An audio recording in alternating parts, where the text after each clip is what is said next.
aujourd'hui au milieu du rallye presque, à Dakhla, au sud du Maroc.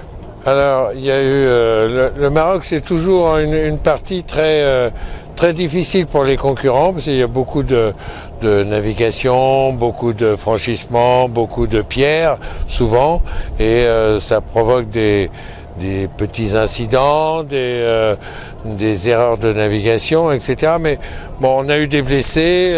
Les deux jeunes filles qui étaient avec nous, je pense qu'elles vont repartir chez elles. Elles ont chuté l'une après l'autre, un jour après l'autre, et c'est des grosses chutes, et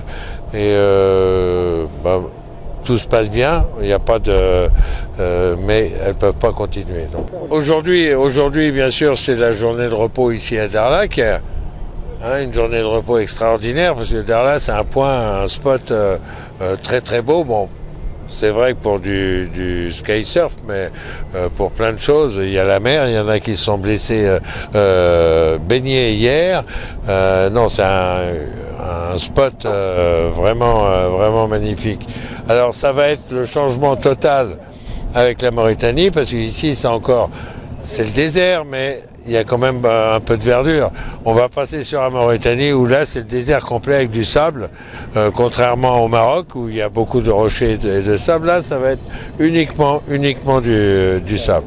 Donc sur toute la Mauritanie, jusqu'au retour vers le Sénégal. Nous, l'Africa EcoRace a toujours été sensible aux pays traversés. D'ailleurs, c'est les pays qu'on traverse qui ont voulu que ce rallye existe au départ. Et Jean-Louis Schlesser, qui est le patron du rallye, a tenu et tient toujours à faire vivre ce rallye.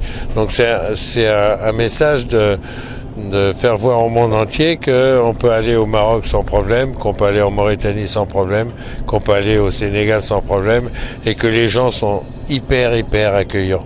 On a eu ici au Maroc un accueil fabuleux, que ce soit à Dakhla ou à Laayoune ou aux autres endroits.